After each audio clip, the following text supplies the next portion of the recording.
वापस लो,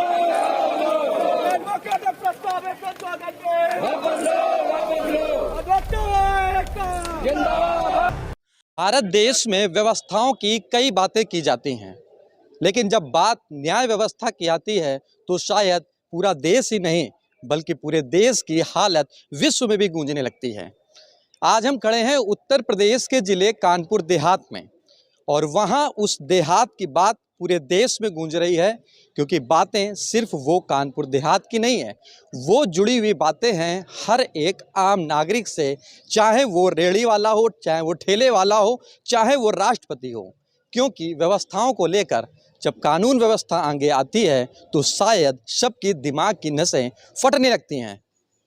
समझेंगे कि आखिरकार इन वकीलों को, जो आप काली ड्रेसों में देख रहे हैं, काले कोट पे पहने व्यक्ति को, ये आम व्यक्ति नहीं बल्कि न्याय व्यवस्था को संभालने वाले, उनकी बातों को करने वाले और न्याय दिलाने वाले, ये वही अधिवक्ता हैं जिसको लेकर शायद देश उच्चतम पायदान पर खड़ा होता है। समझने की कोशिश करेंगे कि आखिरकार धू धू करके धुआं जलने वाला वो दृश्य सामने क्यों आया, क्यों लोगों ने मोदी के विरोध में नारे लगाए, या यूं कहें कि मोदी के विरोध में नहीं, कुछ कार्यपालिका या उनके कुछ कानून को लेकर नारे लगाए हैं। लेकिन क्या है, क्या आपने तस्वीरों को देखने के बाद में ये समझ पाए कि या सिर्फ वो धुएं के रूप में तस्वीरें आपके सामने आई और गायब हो गई हैं?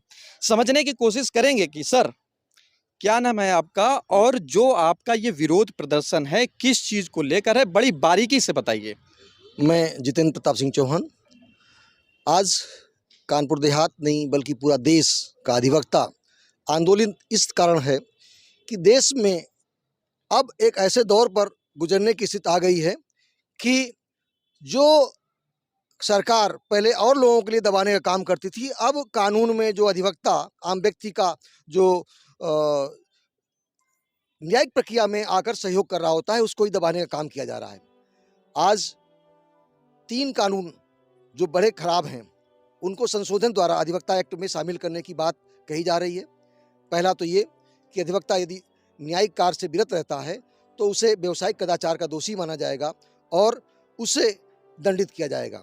दूसरा ये कि यदि वादकारी चाहे तो वह अधिवक्ता के खिलाफ केस हारने पर मुकदमा कर सकता है। तीसरा ये कि देश में विदेशी फर्में जिस तरह से लादी जाने की व्यवस्था हो गई है कि जो ला फर्में विदेशी आएंगी वो यहाँ पर काम करेंगी, उस पे यहाँ पर सरकार काम कर रही है। तो इस एक्ट के माध्यम से जो संशोधन आ रहे हैं उनका हम विरोध करते हैं। महत्वपूर्ण ये है, आपने 3 बातें बोली हैं। 3 बात में पहला पॉइंट आपका ये है कि विरक्त रहता है अगर अधिवक्ता तो उसको फीस जमा करनी, क्या है इसकी डिटेल्स क्या है?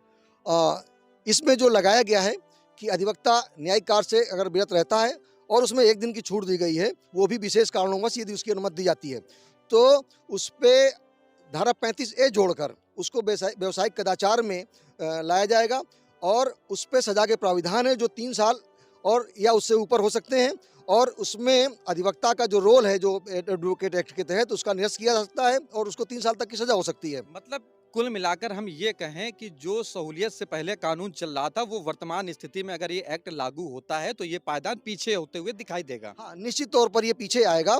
और जो दूसरी बात आती है कि एक आम व्यक्ति अधिवक्ता पर इतना विश्वास करता है आज की दौर पर कि वो सादे कागजों में भी हस्ताक्षर कर देता है और वो हस्ताक्षर न तो कोई पिता अपने पुत्र के लिए करता है, ना पुत्र पिता के लिए करता है, ना पत्नी के लिए, ना किसी और के लिए, सगे संबंधी के लिए।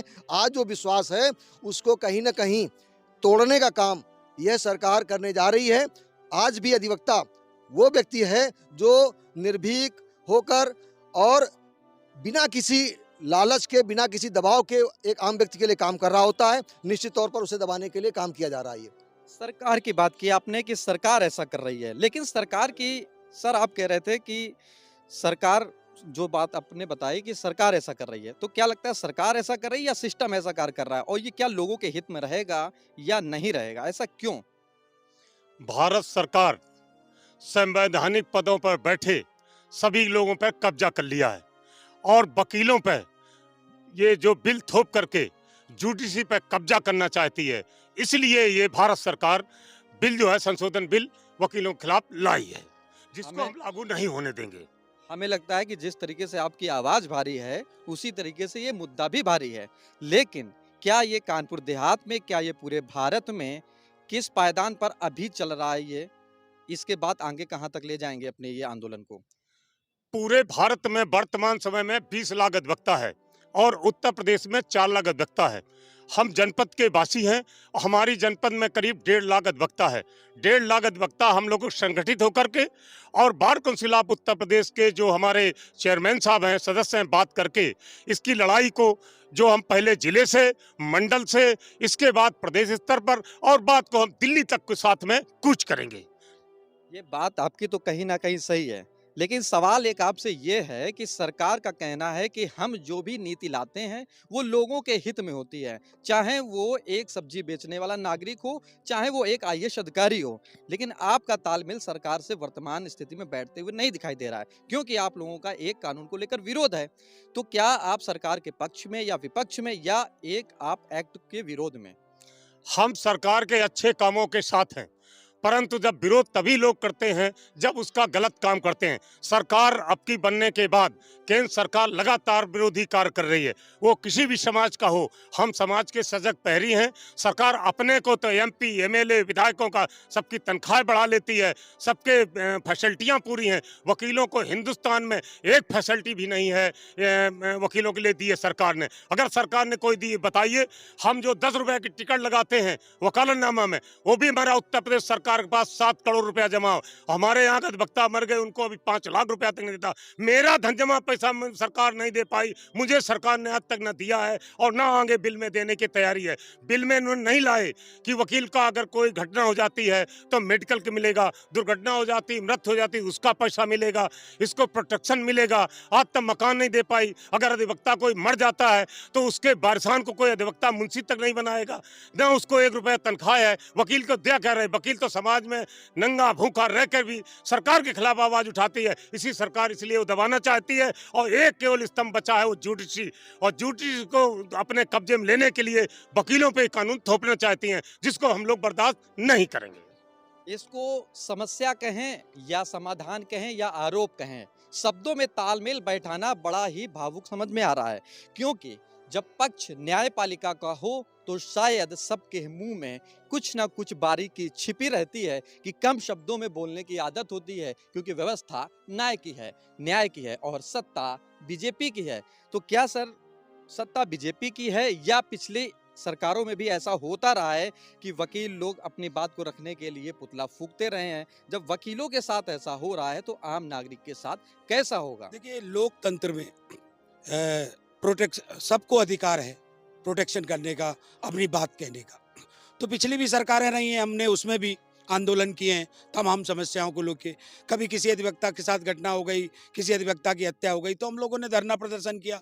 अब आप कह रहे हैं आप धरना प्रदर्शन नहीं करेंगे, हड़ताल नहीं करेंगे, आवाज दबाने की बात की हाँ, गई है। आप तो मैं मोदी जी से निवेदन करना चाह रहा हूं कि हम लोगों ने आपका समर्थन किया है, पूरे भारतभर के अधिवक्ताओं ने आपको प्रधानमंत्री बनाया।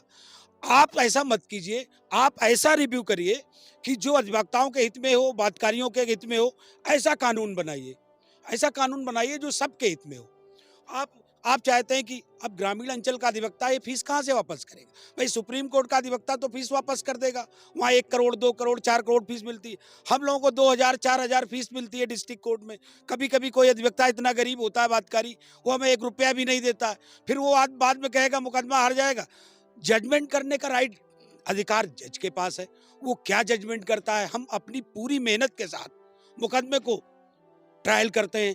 कोई भी वकील ये नहीं चाहता हम किसी केस को हार जाएं। मतलब आप जो है आम नागरिक जो पीड़ित होता है उनको न्याय दिलाते हाँ, हैं और खुद आपके हाँ, साथ वर्तमान में न्याय होते नहीं दिख रहा। 2 चीजें आप संशोधन कर लीजिए। एक तो अधिवक्ताओं के ऊपर ये जो आपने कहा पैसे देने पड़ेंगे, मुकदमा चलेगा, इसको आप वापस कर लीजिए।